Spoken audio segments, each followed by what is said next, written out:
Lord, hallelujah. Hallelujah. Hallelujah.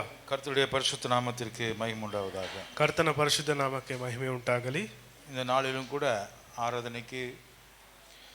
ஆராதனைக்காக சபைக்கு வந்திருக்கிற உங்கள் அனைவரையும் ஆண்டவராகிய இயேசு கிறிஸ்துவின் நாமத்திலே உங்களை வரவேற்கின்றேன், வாழ்த்துகிறேன். ಈ ದಿನದಲ್ಲಿ ಆರಾಧನೆಗಾಗಿ ಸಭೆಗೆ ಬಂದಿರೋ ಪ್ರತಿಯೊಬ್ಬರನ್ನು ಯೇಸು ಕ್ರಿಸ್ತನ ನಾಮದಲ್ಲಿ ನಾನು ಆಹ್ವಾನಿಸುತ್ತೇನೆ. Praise the Lord. Praise the Lord. கல்லையும் மண்ணையும் வணங்கி கொண்டிருக்கிற பூமியிலே தேசத்திலே நாம் வாழ்ந்து கொண்டிருக்கிறோம். ಕಲ್ಲನ್ನು ಮಣ್ಣನ್ನು ನಂಬುವ ಆರಾಧಿಸುವ ಈ ದೇಶದಲ್ಲಿ ಭೂಮಿಯಲ್ಲಿ ನಾವು ಜೀವಿಸುತ್ತಿದ್ದೇವೆ. ஜீவனுள்ள தேவனை ஆராதிப்பதற்காக கிறிஸ்தவர்கள் நாம் சபையாக கூடி வருகிறோம். ಜೀವ ಸ್ವರೂಪನಾದ ದೇವರನ್ನು ಆರಾಧಿಸುವುದಕ್ಕಾಗಿ ನಾವು ಕ್ರೈಸ್ತರಾದ ನಾವು ಸಭೆಗೆ ಕೂಡಿ ಬಂದಿದ್ದೇವೆ. இந்த நாளிலும் கூட நாம் சங்கீதம் 55 நாம் படித்து நாம் அதிலிருந்து ஆசீர்வாதங்களை பெற்றுக்கொள்ளுவோம். ಈ ದಿನದಲ್ಲಿ ನಾವು ಕೀರ್ತನೆ 55 ಓದಿ ಅದರಿಂದ ಆಶೀರ್ವಾದವನ್ನು ಹೊಂದಲಿದ್ದೇವೆ. இதில் இருக்கக்கூடிய சில முக்கியமான விஷயங்களை நாம் பார்ப்போம். ಇದರಲ್ಲಿರುವ ಕೆಲವು ಮುಖ್ಯವಾದ ವಿಷಯಗಳನ್ನು ನಾವು ನೋಡೋಣ. சங்கீதம் 55 ಕೀರ್ತನೆ 55 இது தாவீதினுடைய சங்கீதம் என்று சொல்லப்படுகிறது. ಇದು ದಾವಿದನ ಕೀರ್ತನೆ ಎಂದು ಹೇಳಲಾಗಿದೆ. ஆனால் உண்மையிலேயே இது தாவீது தான் எழுதினானா என்று நமக்கு நிச்சயமாய் தெரியாது. ಆದರೆ ನಿಜವಾಗಿಯೂ ದಾವಿದನೇ ಇದನ್ನು ಬರೆದಿದ್ದಾನೆ ಎಂದು ನಮಗೆ ನಿಶ್ಚಯವಾಗಿ ಗೊತ್ತಿಲ್ಲ. ஏனென்றால் ಏಕೆಂದರೆ இதில் இருக்கக்கூடிய சம்பவத்திலே ஒரு சம்பவம் என்ன சொல்லுதுன்னு சொன்னா, ಇದರಲ್ಲಿರುವ ಘಟನೆಗಳಲ್ಲಿ ಒಂದು ಘಟನೆ ಏನು ಹೇಳುತ್ತಂದ್ರೆ, தேவனுடைய ஆலயத்திலே என்னோடு கூட என்னுடைய ஒரு நண்பன் கூடவே வந்தான் என்று சொல்லப்படுகிறது. ದೇವರ ಆಲಯದೊಳಗೆ ನನ್ನೊಟ್ಟಿಗೆ ನನ್ನ ಸ್ನೇಹಿತನು ಜೊತೆಗೆ ಬಂದನು ಎಂದು ಒಂದು ಮಾತು ಇದೆ. தாவீதினுடைய நாட்களிலே தேவ ஆலயம் இன்னும் கட்டப்படவில்லை. ದಾವಿದನ ದಿನಗಳಲ್ಲಿ ದೇವರ ಆಲಯವು ಇನ್ನೂ ಕಟ್ಟಲ್ಪಡಲಿಲ್ಲ. வசனம் 14 பார்க்கும் பொழுது, ವಾಕ್ಯ 14ರಲ್ಲಿ ನೋಡುವಾಗ ஒரு நண்பனை குறித்து, துரோகியாய் மாறிப்போன ஒருவனை குறித்து அங்கே இந்த சங்கீதத்திலே வாசிக்கின்றோம். ಒಬ್ಬ ಸ್ನೇಹಿತನನ್ನು ಕುರಿತು ಆ ಸ್ನೇಹಿತನು ಅವನು ದ್ರೋಹಿಯಾಗಿ ಆಗುವುದನ್ನು ನಾವು ನೋಡುತ್ತೇವೆ. அவன் என்னோடு கூட இன்பமாய் ஆலோசனை பண்ணி, ಅವನು ನನ್ನೊಟ್ಟಿಗೆ ಇಂಪಾದ ಆಲೋಚನೆಗಳನ್ನು ಮಾಡಿ என்னோடு கூட நடந்தான், கூட்டத்தோட என்னோடு கூட சேர்ந்து தேவாலயத்திற்கு வந்தான். ನನ್ನೊಟ್ಟಿಗೆ ಪರಸ್ಪರವಾಗಿ ರಸಭರಿತ ಸಂಭಾಷಣೆಯೊಟ್ಟಿಗೆ ಅವನು ನನ್ನೊಟ್ಟಿಗೆ ಇದ್ದನು என்று இந்த சங்கீதத்திலே வாசிக்கிறோம். ಎಂದು ಈ ವಾಕ್ಯ ಕೀರ್ತನೆಯಲ್ಲಿ ನಾವು ಓದುತ್ತೇವೆ. தாவீதுடைய நாட்களிலே ஆலயம் கட்டப்பட்டு விட்டதா? ದಾವಿದನ ದಿನಗಳಲ್ಲಿ ಆಲಯವು ಕಟ್ಟಲ್ಪಟ್ಟಿತೆ? இல்ல. ಇಲ್ಲ. தேவனுடைய கூடாரம், அதாவது நிரந்தரமில்லாத ஒரு கூடாரத்திலே தான் இருந்தது. ದೇವರನ್ನು ಆರಾಧಿಸಲು ದೇವದರ್ಶನ ಗುಡಾರ ಇತ್ತು, ನಿರಂತರವಾದ ಒಂದು ಗುಡಾರ. ஆலயமாக கட்டப்படவில்லை, ಆಲಯವಾಗಿ ಇನ್ನೂ ಕಟ್ಟಲ್ಪಡಲಿಲ್ಲ, கட்டடமாக எழும்பவில்லை, ಕಟ್ಟಡವಾಗಿ ಎಬ್ಬಿಸಲ್ಪಟ್ಟಿಲ್ಲ. ஆனால் இதில் இருக்கக்கூடிய சம்பவம், ಆದರೆ ಇಲ್ಲಿರುವ ಈ ಘಟನೆ சாலமோனுக்கு பிற்பாடு நடந்திருக்கலாம், ಸೊಲೊಮೋನನಿಗೆ ನಂತರ ನಡೆದಿರಬಹುದು. யாரோ ஒரு தேவனுடைய ஊழியக்காரன் தேவனுடைய மனுஷனுக்கு நடந்த சம்பவத்தை, ಯಾರೋ ಒಬ್ಬ ದೇವರ ಸೇವಕನು ದೇವರ ಮನುಷ್ಯನಿಗೆ ನಡೆದ ಒಂದು ಘಟನೆಯನ್ನು அவன் தாவீதினுடைய பெயரிலே எழுதியிருக்கிறான். ಅವನು ದಾವಿದನ ಹೆಸರಿನಲ್ಲಿ ಬರೆದಿದ್ದಾನೆ. இந்த சங்கீதத்தினுடைய தலைப்பிலே பார்க்கும் பொழுது ಈ ಕೀರ್ತನೆಯ ಶೀರ್ಷಿಕೆಯನ್ನು ನೋಡುವಾಗ, it is written like this: நெகினோத் indicated stringed instruments. நெகினோத் என்கிற ஒரு பெயரை அங்கே வாசிக்கின்றோம். ನೆಗಿನೋತ್ ಎಂಬ ಹೆಸರನ್ನು ನಾವಿಲ್ಲಿ ನೋಡುತ್ತೇವೆ. அது ஒரு நரம்பு கருவியை காட்டுகிறது. ಅದು ಒಂದು ಕಂಬಿಯ ವಾದ್ಯವಾಗಿದೆ, ತಂತಿಯ ವಾದ್ಯವಾಗಿದೆ. இன்னைக்கு நான் வாசிச்சது அது நரம்பு மண்டலம் இல்ல, அது வேற, இது கீபோர்டு இல்லையா? ಈ ದಿನದಲ್ಲಿ ನಾವು ಬಾರಿಸಿದ್ದು ತಂತಿಯ ವಾದ್ಯವಲ್ಲ, ಅದು ಕೀಬೋರ್ಡು. நரம்புகளாலே செய்யப்பட்ட கருவின்னு சொன்னா அது கிட்டார் மாதிரி, வீணை மாதிரி, வயலின் மாதிரி இருக்கக்கூடிய ஒரு இன்ஸ்ட்ருமெண்ட். ತಂತಿವಾದ್ಯ ಎಂದು ಹೇಳುವಾಗ ಅದು ಗಿಟಾರ್ ಮತ್ತೆ ವಯಲಿನ್ ಅಥವಾ ವೀಣೆ ಎಂದು ನಾವು ನೋಡಬಹುದು. இதுக்கும் மற்ற இசை கருவிகளுக்கும் இந்த தந்தி கருவிகளுக்கும் என்ன வித்தியாசம்னு சொன்னா, ಇದಕ್ಕೂ ಬೇರೆ ಒಂದು ಸಂಗೀತದ ವಾದ್ಯಗಳಿಗೂ ಏನು ವ್ಯತ್ಯಾಸವೇನೆಂದರೆ, இதை டியூன் முதல்ல பண்ணணும், அதுக்கப்புறம் தான் பாட்டு வாசிக்க முடியும். ಇದನ್ನು ನಾವು ಮೊದಲು ಸರಿಯಾಗಿ ಟ್ಯೂನ್ ಮಾಡಬೇಕು, ಅದಕ್ಕೆ ನಂತರವೇ ನಾವು ಅದನ್ನು ಬಾರಿಸಬೇಕು. ஹல்லேலூயா, ஹல்லேலூயா. கண்ணு ஒரு பக்கம், வாய் ஒரு பக்கம், காது ஒரு பக்கம், டீசென்ட்ரலைஸ்டா நம்ம இருந்தோம்னு வச்சுக்கோங்களேன், இந்த சங்கீதம் புரியாது. ಕಣ್ಣು ಒಂದು ಕಡೆ, ಬಾಯಿ ಒಂದು ಕಡೆ, ಕಿವಿ ಒಂದು ಕಡೆ ಇದ್ದರೆ, ನಾವು ಗಮನವಿಲ್ಲದೆ ಇದ್ದರೆ ಈ ಕೀರ್ತನೆ ನಮಗೆ ಅರ್ಥವಾಗುವುದಿಲ್ಲ.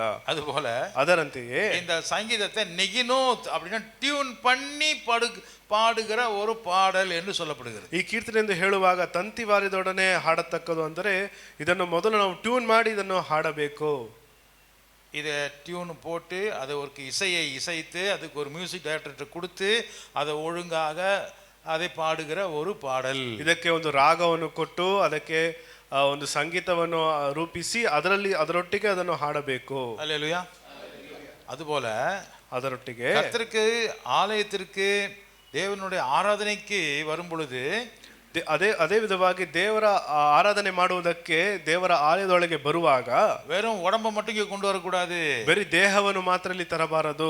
நம்முடைய மனசும் இருதயமும் யோசனைகளும் எல்லாம் ஒருங்கிணைத்து டியூன் பண்ணப்பட வேண்டும். ನಮ್ಮ ಮನಸ್ಸು, ನಮ್ಮ ಹೃದಯ, ನಮ್ಮ ಜೀವನ ಎಲ್ಲ ಒಟ್ಟಾಗಿ ಅದು ಕ್ರಮವಾಗಿರಬೇಕು. இங்கே மஸ்கில் என்று சொல்லப்படுகிற ஒரு வார்த்தையை குறித்து படிக்கிறோம். ಮಸ್ಕಿಲ್ ಎಂದು ಒಂದು ಪದವನ್ನು ಕುರಿತು ನಾವು ಓದುತ್ತೇವೆ. அது என்னன்னு சொன்னா இந்த பாடல் எழுதப்பட்ட இலக்கிய கிராமரை குறித்து சொல்கிறது, இலக்கணத்தை குறித்து சொல்கிறது. ಇದು ಏನು ಹೇಳುತ್ತದೆ ಅಂದರೆ ಈ ಕೀರ್ತನೆಯ ಒಂದು ವ್ಯಾಕರಣವನ್ನು ಕುರಿತು ಹೇಳುತ್ತದೆ. சரி, இப்போ இந்த பாடலில் இருக்கக்கூடிய வசனங்கள், ಈ ಕೀರ್ತನೆ ಇರುವ ವಾಕ್ಯಗಳನ್ನು நாம சில ஒரு பகுதி பகுதியாக பிரித்து படிக்கலாம். ಭಾಗವಾಗಿ ನಾವು ವಿಂಗಡಿಸಿ ಓದಬಹುದು, அல்ல மேலோட்டமாக படிக்கலாம், ಅಥವಾ ಮೇಲ್ನೋಟವಾಗಿ ನಾವು ಓದಬಹುದು. எப்படி வாசித்தாலும் ஜெபித்தாலும் அதை தியானித்தாலும், ಹೇಗೆ ಓದಿದರೂ ನಾವು ಅದನ್ನು ಧ್ಯಾನ ಮಾಡಬೇಕು. இரண்டு பேர்களை குறித்து தான் இது சொல்லுகிறது. ಇಬ್ಬರನ್ನು ಕುರಿತು ಈ ಕೀರ್ತನೆ ಹೇಳುತ್ತದೆ. நண்பர்கள் இருவர், ಇಬ್ಬರು ಸ್ನೇಹಿತರು. ஆனால் அதிலே ஒருவனுக்கு துரோகம் செய்கிறான். ಆದರೆ ಅದರಲ್ಲಿ ಒಬ್ಬನು ಮತ್ತೊಬ್ಬನಿಗೆ ದ್ರೋಹ ಮಾಡುತ್ತಾನೆ. ஒரு விரோதி ஒரு கஷ்டமான ஒரு கெட்ட காரியத்தை நமக்கு செய்தால், ಒಬ್ಬ ವೈರಿಯು ನಮಗೆ ಕೆಟ್ಟ ವಿಷಯವನ್ನು ಮಾಡಿದರೆ அதை நாம பெருசா நினைக்க மாட்டோம். ಅದನ್ನು ನಾವು ದೊಡ್ಡದಾಗಿ ಎಣಿಸುವುದಿಲ್ಲ. ஏனென்றால் அவன் ஏற்கனவே நமக்கு விரோதமானவன் என்று நமக்கு தெரியும். ಏಕೆಂದರೆ ಅವನು ಮೊದಲೇ ನಮಗೆ ವಿರೋಧವಾದವನು ಎಂದು ನಮಗೆ ಗೊತ್ತು. அவன் நம்மோட சேராதவன், ಅವನು ನಮ್ಮೊಟ್ಟಿಗೆ ಸೇರುವುದಿಲ್ಲ, அவன் நமக்கு சம்பந்தம் இல்லாதவன், ನಮಗೂ ಅವನಿಗೂ ಯಾವ ಸಂಬಂಧವೂ ಇಲ್ಲ.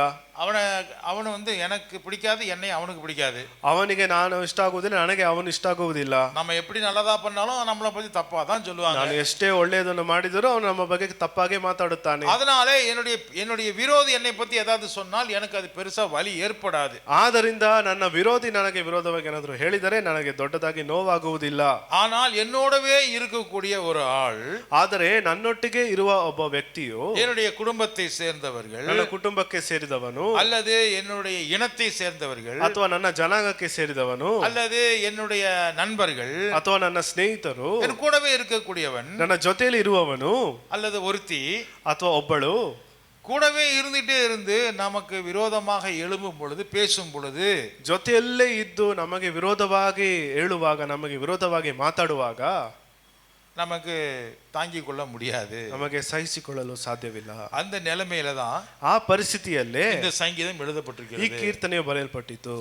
அந்த நண்பர்களா இருக்கிறவர்கள் துரோகிகளாக மாறுகிற சமயத்துல, ಸ್ನೇಹಿತರಾಗಿ ಇರುವವರು ದ್ರೋಹಿಗಳಾಗಿ ಬದಲಾಗುವ ಆ ಸಂದರ್ಭದಲ್ಲಿ, விசுவாசிகளாக இருக்கிறவர்கள் திடீரென்று விசுவாசத்தை துரோகம் செய்துவிட்டு போனால், ವಿಶ್ವಾಸಿಗಳಾಗಿದ್ದವರು ತಕ್ಷಣ ವಿಶ್ವಾಸದಲ್ಲಿ ಅವರು ದ್ರೋಹ ಮಾಡಿ ಹೋದರೆ, தேவனுக்கு பிரியரா இருக்கிற ஜனங்கள், ದೇವರಿಗೆ ಪ್ರಿಯವಾಗಿರುವ ಜನರು திடீரென்று அவர்கள் தேவனை விட்டு அவர்கள் உலகத்தை சார்ந்து அல்லது விக்கிரகங்களை சார்ந்து போனால், ತಕ್ಷಣ ದೇವರನ್ನು ಬಿಟ್ಟು ಲೋಕಕ್ಕೆ ಅಥವಾ ವಿಗ್ರಹಗಳಿಗೆ ಕಡೆ ಅವರು ಹೋದರೆ, அப்பொழுது அது மிகுந்த வேதனையை கொடுக்கும்.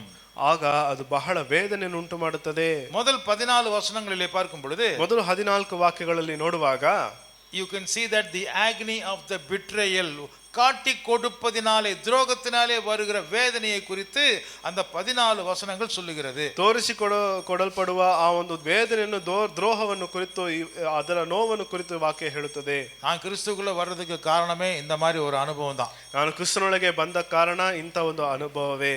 நான் பிறந்ததிலிருந்து நான் ஒரு இந்து குடும்பத்திலே பிறந்தேன். ನಾನು ಹುಟ್ಟಿದಂದಿನಿಂದ ಒಂದು ಹಿಂದೂ ಅವರ ಕುಟುಂಬದಲ್ಲಿ ನಾನು ಬೆಳೆದಿದ್ದು. என்னுடைய நண்பர்கள் என் மேல ரொம்ப பிரியமா இருப்பாங்க. ನನ್ನ ಸ್ನೇಹಿತರು ನನ್ನ ಮೇಲೆ ಬಹಳ ಪ್ರಿಯವಾಗಿ ಸ್ನೇಹವಾಗಿರುತ್ತಾರೆ. நான் வாலிப வயதில் இருக்கும் பொழுது நான் ஒரு மியூசிக் டீமை ஆரம்பித்தேன். ನಾನು ಯವನಸ್ಥನಾಗಿರುವಾಗ ಒಂದು ಮ್ಯೂಸಿಕ್ ಟೀಮ್ ಅನ್ನು ಪ್ರಾರಂಭಿಸಿದೆ. சினிமா பாடல்களுக்கு இசையை நான் கற்றுக்கொண்டு அதை நான் அதன் மூலமாக பணம் சம்பாதிக்கிற தொழிலிலே இறங்கினேன். ಸಿನಿಮಾ ಹಾಡುಗಳ ಆ ಒಂದು ಸಂಗೀತವನ್ನು ಕಲಿತುಕೊಂಡು ಅದರ ಮೂಲಕ ಹಣವನ್ನು ಸಂಪಾದಿಸಲು ನಾನು ನೋಡಿದೆ. நண்பர்களுக்குள்ளே ஒரு கருத்து வேறுபாடுகள் வந்தது. ನಮ್ಮ ಸ್ನೇಹಿತರ ಮಧ್ಯದಲ್ಲಿ ಒಂದು ಭಿನ್ನಾಭಿಪ್ರಾಯ ಉಂಟಾಯಿತು. அப்பொழுது அவர்கள் என்னை வெறுக்கிறதையும் அவர்களோட நான் அதிகமாய் அவர்களை வெறுக்கிறதையும் நான் அனுபவித்தேன். ಆಗ ಅವರು ನನ್ನನ್ನು ಹಾಗೆ ಮಾಡುವುದನ್ನು, ನಾನು ಅದಕ್ಕಿಂತ ಅವರನ್ನು ಹಾಗೆ ಮಾಡುವುದನ್ನು ನಾನು ನೋಡಿದೆ. அந்த சமயத்திலே தான் நான் தற்கொலை பண்ணிக்கொள்ளலாம் என்று நான் யோசனை செய்தேன். ಆ ಒಂದು ಸಂದರ್ಭದಲ್ಲೇ ನಾನು ಆತ್ಮಹತ್ಯೆ ಮಾಡಿಕೊಳ್ಳಲು ನಾನು ಯೋಚಿಸಿದೆ. எனக்கு இப்பொழுது வயசு என்ன இருக்குன்னு நினைக்கிறீங்க? ನನಗೆ ಅವಾಗ ವಯಸ್ಸು ಎಷ್ಟಿರಬಹುದು? 20 ವಯಸ್ಸು தான். 20 ಅಷ್ಟೇ. 20 ವಯಸ್ಸು தான். 20 ವಯಸ್ಸು. பிப்ரவரி 16ஆம் தேதி நான் பிறந்தேன். ಫೆಬ್ರವರಿ 16ನೇ ತಾರೀಕು ನಾನು ಹುಟ್ಟಿದೆ. ஏப்ரலில் நான் சாகலாம் என்று முடிவெடுக்கிறேன். ಏಪ್ರಿಲ್ ಅಲ್ಲಿ ನಾನು ಸಾಯಲು ನಾನು ತೀರ್ಮಾನ ಮಾಡಿದೆ. அந்த சமயத்துல ಅಂತ ಸಮಯದಲ್ಲಿ கர்த்தர் என்னை சந்தித்தார். ಕರ್ತನು ನನ್ನನ್ನು ಭೇಟಿಯಾದನು. Praise the Lord. Praise the Lord. என் வாழ்க்கையிலே ஒரு துரோகத்தை நான் அனுபவிக்கிற சமயத்துல, ನನ್ನ ಜೀವನದಲ್ಲಿ ಒಂದು ದ್ರೋಹವನ್ನು ಅನುಭವಿಸುವ ಒಂದು ಸಂದರ್ಭದಲ್ಲಿ, எனக்கு ரொம்ப நெருக்கமா இருக்கிறவங்க நினைச்சவங்க என்னை விட்டு தூரமா போகிறதை நினைக்கும் பொழுது, ನನಗೆ ಬಹಳ ನಿಕಟವಾದವರು ನನ್ನನ್ನು ಬಿಟ್ಟು ಅಗಲಿ ದೂರವಾಗಿ ಹೋಗುವಾಗ, அல்லது எனக்கு விரோதமாய் அவர்கள் பேசுகிறதை நான் கேட்கும் பொழுது, ಅಥವಾ ನನಗೆ ವಿರೋಧವಾಗಿ ಅವರು ಮಾತಾಡುವುದನ್ನು ನಾನು ಕೇಳುವಾಗ, என் இருதயம் நொறுங்கி போனது. ನನ್ನ ಹೃದಯ ಮುರಿದು ಹೋಯಿತು. என்னுடைய எதிர்காலமே இல்லாமல் போனதை போல நான் உணர்ந்தேன். ನನ್ನ ಭವಿಷ್ಯವೇ ಇಲ್ಲದಂತೆ ನಾನು ಭಾವಿಸಿದೆ. அப்படிப்பட்ட ஒரு சந்தர்ப்பத்திலே தான், ಅಂತ ಒಂದು ಸಂದರ್ಭದಲ್ಲಿಯೇ இந்த சங்கீதக்காரன் இங்கே என்ன சொல்றான்னு பார்க்கலாம். ಈ ಕೀರ್ತನೆಗಾರನು ಇಲ್ಲಿ ಏನು ಹೇಳುತ್ತಾನೆ ಎಂದು ನಾವು ನೋಡೋಣ. இவன் தற்கொலைக்கு போகல, ಇವನು ಆತ್ಮಹತ್ಯೆಗೆ ಹೋಗಲಿಲ್ಲ. சங்கீதக்காரன் ಕೀರ್ತನೆಗಾರನು முதல் வசனத்துல ಮೊದಲನೇ ವಾಕ್ಯದಲ್ಲಿ அவன் தேவனிடத்திலே வருகிறான். ಅವನು ದೇವರ ಕಡೆಗೆ ಬರುತ್ತಾನೆ. தேவனே, என் ஜெபத்தை கேட்டருளும், என் விண்ணப்பத்திற்கு உம்முடைய முகத்தை மறையாதிரும் என்று சொல்கிறார். ದೇವರೇ, ನನ್ನ ಮೊರೆಯನ್ನು ಲಾಲಿಸು, ನನ್ನ ವಿಜ್ಞಾಪನೆಗೆ ಕಿವಿ ಮುಚ್ಚಿಕೊಳ್ಳಬೇಡ. அல்லேலூயா. அல்லேலೂಯಾ. கிறிஸ்தவர்களுக்கு இந்த மாதிரி ஏமாற்றங்கள், துரோகங்கள் நடக்கலாம். ಕ್ರೈಸ್ತರಿಗೆ ಇಂಥ ಒಂದು ದ್ರೋಹಗಳು, ಮೋಸಗಳು ಉಂಟಾಗಬಹುದು. நாங்க நல்லவங்க தானே பாஸ்டர், நாங்க எதுவுமே தப்பு செய்யலையே, ನಾವು ಒಳ್ಳೆಯವರೇ ಪಾಸ್ಟರ್, ನಾವು ಯಾವ ತಪ್ಪನ್ನು ಮಾಡಲಿಲ್ಲವಲ್ಲ, நான் நல்லது பண்ணதுக்கா எனக்கு இந்த மாதிரி அவங்க சொல்றாங்க, ಒಳ್ಳೆಯದನ್ನು ಮಾಡಿದಕ್ಕ ನನ್ನ ವಿರೋಧವಾಗಿ ಈ ವಿಧವಾಗಿ ಮಾತಾಡುತ್ತಾರೆ. கிறிஸ்துவுக்கு தான் அவ்வளவு விரோதங்கள் வந்தது. ಕ್ರೈಸ್ತರಿಗೆ ಅಷ್ಟು ವಿರೋಧಗಳು, ಕ್ರಿಸ್ತನಿಗೆ ಅಷ್ಟು ವಿರೋಧಗಳು ಉಂಟಾಯಿತು. எல்லா ஜனங்களும் நன்மையை பெற்றவர்கள் அவருக்கு விரோதமாய் எழும்பினார்கள். ಒಳ್ಳೆಯದನ್ನು ಅನುಭವಿಸುವವರೆಲ್ಲರೂ ಆತನಿಗೆ ವಿರೋಧವಾಗಿ ಎದ್ದು ನಿಂತರು. இயேசு கிறிஸ்து நன்மையை செய்தார், ஆனால் அவர்கள் அவரை சாகடிக்கும்படி ஒன்று சேர்ந்தார்கள். ಯೇಸು ಕ್ರಿಸ್ತನು ಒಳ್ಳೆಯದನ್ನೇ ಮಾಡಿದನು, ಆದರೆ ಅವರು ಆತನು ಸಾಯಬೇಕೆಂದು ಆತನಿಗೆ ವಿರೋಧವಾಗಿ ಎದ್ದರು. எல்லாரும் ஒன்றாக சேர்ந்தார்கள். ಎಲ್ಲರೂ ಒಟ್ಟಿಗೆ ಸೇರಿದರು. இயேசுவை தனியாக விட்டார்கள். ಯೇಸುವನ್ನು ಒಬ್ಬಂಟಿಗನಾಗಿ ಬಿಟ್ಟರು. அவர் தனிமையாக அந்த துரோகங்களை எல்லாம் சுமந்தார். ಆತನು ಒಬ್ಬಂಟಿಗನಾಗಿ ದ್ರೋಹಗಳೆಲ್ಲವನ್ನು ஒன்று பேதுரு, ಒಂದು ಪೇತ್ರನು 3ஆம் அதிகாரம் 3ನೇ ಅಧ್ಯಾಯ வசனம் 12 ವಾಕ್ಯ 12 என்ன சொல்லுது அந்த வசனம்னா, ಈ ವಾಕ್ಯ ಏನು ಹೇಳ್ತದೆ ಅಂದ್ರೆ, கர்த்தருடைய கண்கள் நீதிமான்கள் மேலே நோக்கமாய் இருக்கிறது. ಯಾಕಂದರೆ ಕರ್ತನು ನೀತಿವಂತರನ್ನು ಕಟಾಕ್ಷಿಸುತ್ತಾನೆ. அவருடைய காதுகள், செவிகள் அவர்கள் ஜெபிக்கிற வேண்டுதலுக்கு கவனமாய் செவி கொடுக்கிறது. ಆತನು ಅವರ ವಿಜ್ಞಾಪನೆಗಳಿಗೆ ಕಿವಿಗೊಡುತ್ತಾನೆ. தீமை செய்கிறவர்களுக்கோ, ಕೆಡುಕರಿಗೋ தேவனுடைய முகம் விரோதமாய் இருக்கிறது. ಕರ್ತನು ಕೋಪ ಮುಖವುಳ್ಳವನಾಗಿದ್ದಾನೆ. சகோதரனே, சகோதரியே, ಸಹೋದರನೇ, ಸಹೋದರಿಯೇ, உங்களை சுற்றிலும் உலகமே உங்களுக்கு எதிர்த்து வந்தாலும், ನಿಮ್ಮ ಸುತ್ತಲೂ ಈ ಲೋಕವೇ ನಿಮಗೆ ವಿರೋಧವಾಗಿ ಎದ್ದು ಬಂದರು, நீங்கள் யாரை பார்க்கிறீர்கள்? ನೀವು ಯಾರನ್ನು ನೋಡುತ್ತೀರಾ? உங்களை பார்க்கிற தேவனை நீங்கள் பார்க்கிறீர்களா? ನಿಮ್ಮನ್ನು ಕಟಾಕ್ಷಿಸುವ ದೇವರನ್ನು ನೀವು ನೋಡುತ್ತೀರಾ? சங்கீதக்காரன் சொல்கிறார், ಕೀರ್ತನೆಗಾರನು ಹೇಳುತ್ತಾನೆ. சங்கீதம் 55 ಕೀರ್ತನೆ 55 2 பாருங்கள். 2 ನೋಡಿರಿ. எனக்கு செவி கொடுத்து உத்தரவு அருளி செய்யும், சத்ருவனுடைய கூக்குரலின் நிமித்தமும் துன்மார்க்கர் செய்யும் இடுக்கத்தின் நிமித்தமும் என் தியானத்தில் முறையிடுகிறேன். ನನ್ನ ಕಡೆಗೆ ಲಕ್ಷ್ಯ ಕೊಟ್ಟು ಸದುತ್ತರವನ್ನು ದಯಪಾಲಿಸು, ಶತ್ರುಗಳ ಅಬ್ಬರ, ದುಷ್ಟರ ಹಿಂಸೆ ಇವುಗಳ ದೆಸೆಯಿಂದ ಪ್ರಲಾಪಿಸುವವನಾಗಿ ಹೊಯ್ದಾಡುತ್ತಾ ನರಳುತ್ತೇನೆ.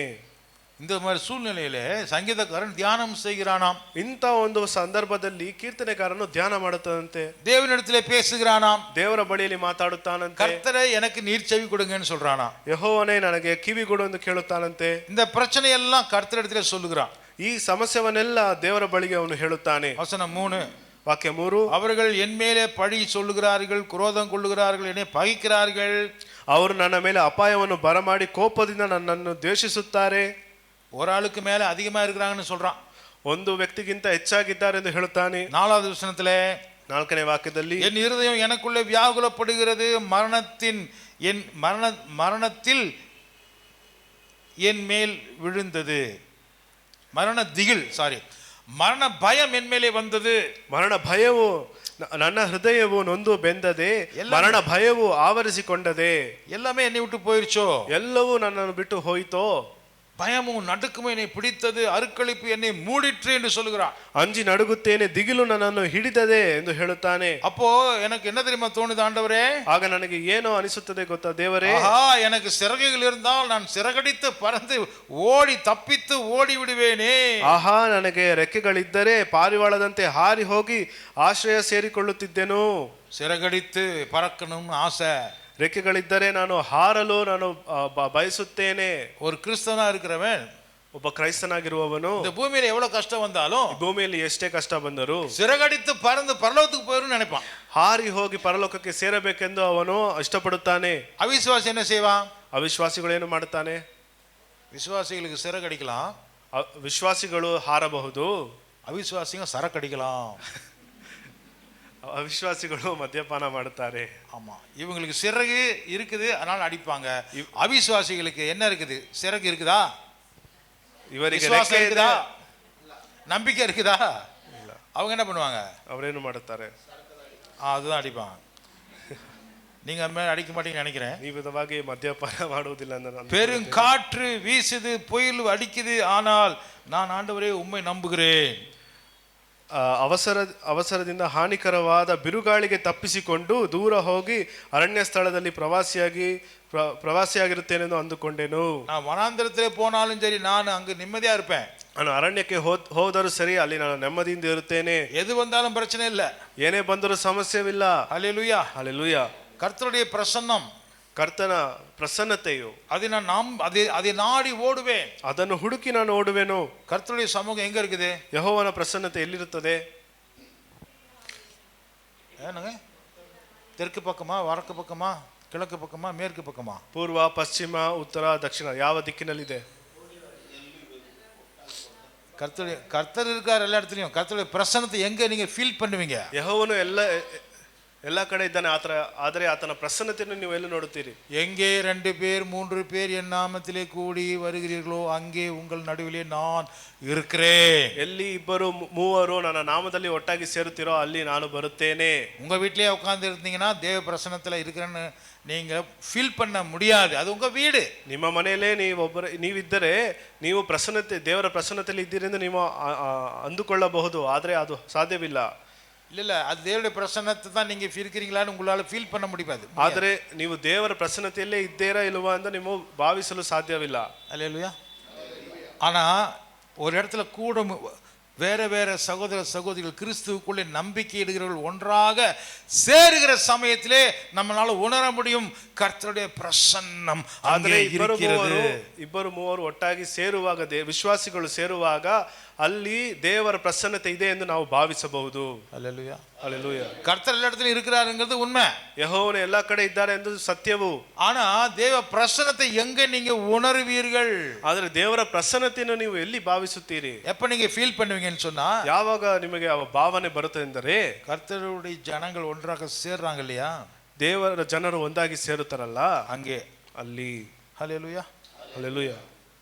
தேவன் என்னோட எப்பொழுதுமே இருக்கிறாருங்கிறது நம்முடைய விசுவாசம். ಯೆಹೋವನು ಯಾವಾಗಲೂ ನಮ್ಮೊಟ್ಟಿಗೆ ಇದ್ದಾನೆ ಎಂಬುದು ನಮ್ಮ ವಿಶ್ವಾಸವು. ಆದರೆ எப்ப அது எனக்கு தெம்பு கொடுக்குது? ಯಾವಾಗ ಅದು ನನಗೆ ಒಂದು ಧೈರ್ಯ ಬಲವನ್ನು ಕೊಡುತ್ತದೆ?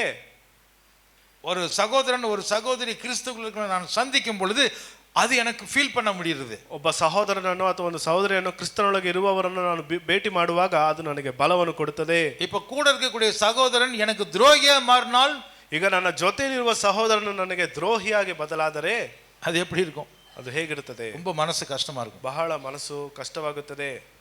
சங்கீதம் 55:12-13. ಕೀರ್ತನೆ 55:12-13. என்னை நிந்தித்தவன் சத்ரு அல்ல, அப்படி இருந்தால் சகித்திருப்பேன். எனக்கு விரோதமாய் பெருமையை பாராட்டினவன் என்னுடைய எதிரி பகைஞன் அல்ல, அப்படி இருந்தால் அது பெருசா நினைச்சிருக்க மாட்டேன். ನನ್ನನ್ನು ದೂಷಿಸುವವನು ವೈರಿಯಾಗಿದ್ದರೆ ತಾಳಿಕೊಂಡೇನು, ನನ್ನನ್ನು ತಿರಸ್ಕರಿಸಿ ಉಬ್ಬಿಕೊಳ್ಳುವವನು ದ್ವೇಷಿಯಾಗಿದ್ದರೆ அடகிக்கொண்டேனோ. எனக்கு சமமான மனுஷன் அவன், என்னுடைய வழிகாட்டியாக இருந்தவன், என்னுடைய தோழன் நீதாண்டாவன் என்று சொல்லி அந்த சங்கீதக்காரன் சொல்லுகிறான். ಆದರೆ ನೀನು ನನಗೆ ಸ್ವಕೀಯನೂ ಆಪ್ತಮಿತ್ರನೂ ಅಲ್ಲವೇ, ನಾವು ಪರಸ್ಪರವಾಗಿ ರಸಭರಿತ ಸಂಭಾಷಣೆ ಮಾಡುತ್ತಾ ಇದ್ದೇವೆ. எனக்கு வழிகாட்டின ஆளுது நீதானே, ನನಗೆ ಮಾರ್ಗ ತೋರಿಸಿದ ವ್ಯಕ್ತಿ ನೀನೇ ಅಲ್ಲವೇ? ஆனா நீயே எனக்கு துரோகியாய் மாறுகிறாயே. ಆದ್ರೆ ನೀನೇ ನನಗೆ ದ್ರೋಹಿಯಾಗಿ ಆದೆ ಅಲ್ಲ. நாம ரெண்டு பேரும் சேர்ந்து போய் நம்ம வசனத்தை கற்றுக்கொண்டோமே, ನಾವು ಇಬ್ಬರು ಒಟ್ಟಿಗೆ ಹೋಗಿ ವಾಕ್ಯವನ್ನು ಕಲಿತುಕೊಂಡೇವಲ್ಲ. அந்த ஆலோசனை நேரத்தில் எவ்வளவு இன்பமாக இருந்தோம். ಆ ಆಲೋಚನೆಯ ಸಮಯದಲ್ಲಿ ಎಷ್ಟು ಇಂಪಾಗಿದ್ದೆವು. சங்கீதம் 55:14. ಕೀರ್ತನೆ 55:14. நாம் ஒருமித்து இன்பமான ஆலோசனை பண்ணி கூட்டத்தோட தேவாலயத்துக்கு போனோம். ನಾವು ಪರಸ್ಪರವಾಗಿ ರಸಭರಿತ ಸಂಭಾಷಣೆ ಮಾಡುತ್ತಾ ಭಕ್ತ ಸಮೂಹದೊಡನೆ ದೇವಾಲಯಕ್ಕೆ ಹೋಗುತ್ತಿದ್ದೇವಲ್ಲ. இயேசு கிறிஸ்து தன்னுடைய சீஷரிடத்திலே பேசுகிறதை போல இருக்குது இல்லையா? ಯೇಸು ಕ್ರಿಸ್ತನು ತನ್ನ ಶಿಷ್ಯರೊಟ್ಟಿಗೆ ಮಾತಾಡುವಂತೆ ಇದೆಯಲ್ಲವೇ? இல்லையா? ಇಲ್ವಾ?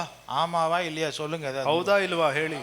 கண்ணு பார்க்குதா, காது கேக்குதா? ಕಣ್ಣು ನೋಡುತ್ತಿದೆಯಾ, ಕಿವಿ ಕೇಳಿಸುತ್ತಿದೆಯಾ? மத்தேயு சுவிசேஷம் ಮತ್ತಾಯನ ಸುವಾರ್ತೆ நீங்க வாசிக்கணும். இப்போ ನೀವು ಓದಬೇಕೀಗ. சாப்டர் 26 26 26ನೇ ಅಧ್ಯಾಯ வசனம் 46 இருந்து 50 வரைக்கும் வாசிங்க. ವಾಕ್ಯ 46ರಿಂದ 50ರವರೆಗೆ ಓದಿರಿ. இங்கிலீஷ், கன்னடா, தமிழ் எல்லாத்துலயும் வாசி. ಆಂಗ್ಲ ಭಾಷೆ, ಕನ್ನಡ ಭಾಷೆ, ತಮಿಳು ಭಾಷೆ ಎಲ್ಲ ಭಾಷೆ. மத்தேயு 26 ಮತ್ತಾಯ 26ನೇ ಅಧ್ಯಾಯ வசனம் 46 இருந்து 50. ವಾಕ್ಯ 46ರಿಂದ 50.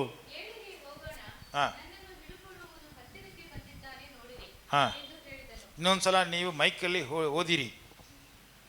ಏಳಿರಿ ಹೋಗೋಣ, ನನ್ನನ್ನು ಹಿಡುಕೊಡುವವನು ಹತ್ತಿರಕ್ಕೆ ಬಂದಿದ್ದಾನೆ, ನೋಡಿರಿ ಎಂದು ಹೇಳಿದನು.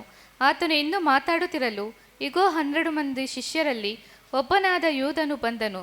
ಮಹಾಯಾಜಕರು, ಜನರ ಹಿರಿಯರು, ಇವರ ಕಡೆಯಿಂದ ಬಹು ಜನರ ಗುಂಪು ಕತ್ತಿ ದೊಣ್ಣೆಗಳನ್ನು ಹಿಡುಕೊಂಡು ಅವನ ಸಂಗಡ ಬಂತು. ಇದಲ್ಲದೆ ಆತನನ್ನು ಹಿಡುಕೊಡುವವನು ಅವರಿಗೆ, ನಾನು ಯಾರಿಗೆ ಮುದ್ದಿಡುತ್ತೇನೋ ಅವನೇ ಆತನು, ಅವನನ್ನು ಹಿಡಿಯಿರಿ ಎಂದು ಕುರಿತು ಹೇಳಿಕೊಟ್ಟನು. ಕೂಡಲೇ ಅವನು ಯೇಸುವಿನ ಬಳಿಗೆ ಹೋಗಿ, ಗುರುವೇ, ನಮಸ್ಕಾರ ಎಂದು ಹೇಳಿ ಆತನಿಗೆ ಮುದ್ದಿಟ್ಟನು.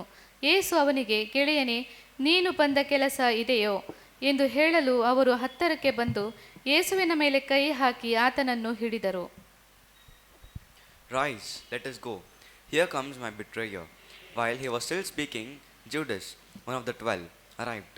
With him was a large crowd, armed with swords and clubs, sent from the chief priests and the elders of the people. And the betrayer had arranged a signal with them. The one I kiss is the man. Arrest him. Going at once to Jesus, Judas said, Greetings, Rabbi, and kissed him. Jesus replied, Friend, do what you came for. Then the man stepped forward and seized Jesus and arrested him. அவர் இப்படி பேசுகையில் 12 ஒருவனாகிய யூதாஸ் வந்தான். அவனோடு கூட பிரதான ஆசாரியரும் ஜனத்தின் மூப்பரும் அனுப்பின திரளான ஜனங்கள் பட்டயங்களையும் தடிகளையும் பிடித்து கொண்டு வந்தார்கள். அவரை காட்டி கொடுக்கிறவன், நான் எவனை முத்தம் செய்வேனோ அவன்தான், அவனை பிடித்து கொள்ளுங்கள் என்று அவர்களுக்கு அடையாளம் சொல்லியிருந்தான்.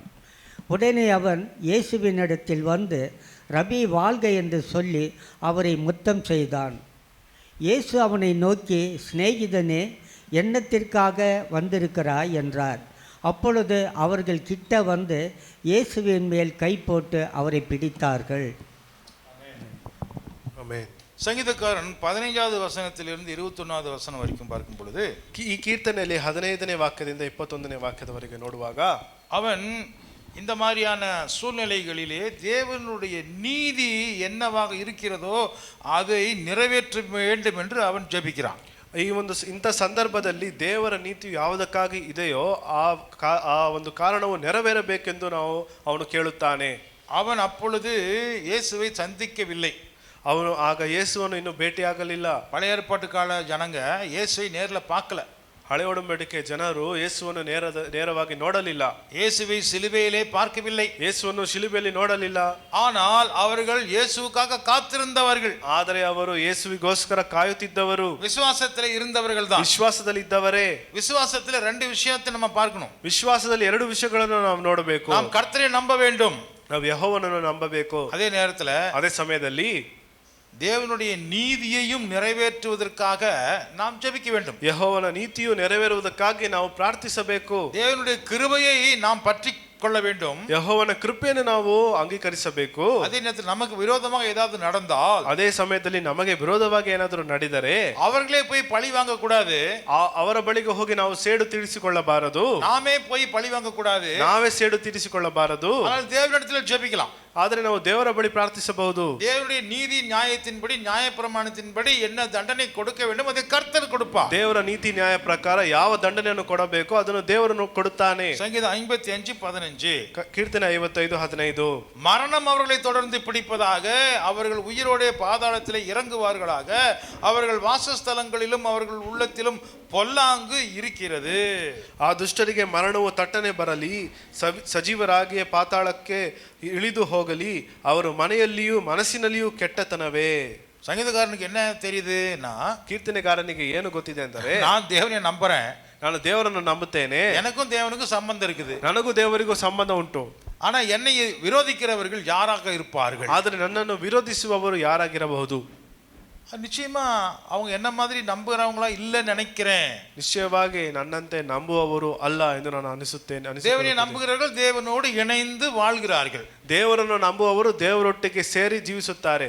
தேவனை நம்புகிறவர்களை ஒருவன் விரோதித்தால் அவன் யாரு?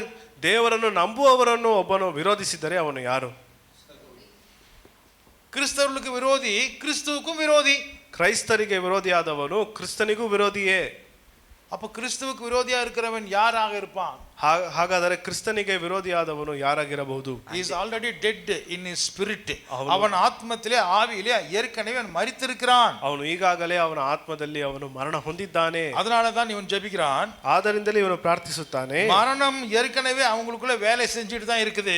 ಮರಣವು ಈಗಾಗಲೇ ಅವರಲ್ಲಿ ಕೆಲಸ ಮಾಡುತ್ತಾ ಇದೆ. அதனால தேவனுடைய பிள்ளைகளை, தேவனுடைய ஊழியக்காரர்களை, தேவனுடைய விசுவாசிகளை அவர்கள் பகைக்கிறார்கள். ಆದ್ದರಿಂದ ದೇವರ ಮಕ್ಕಳನ್ನು, ದೇವರ ಸೇವಕರನ್ನು, ವಿಶ್ವಾಸಿಗಳನ್ನು ಅವರು ಹಾಗೆ ಮಾಡುತ್ತಾರೆ.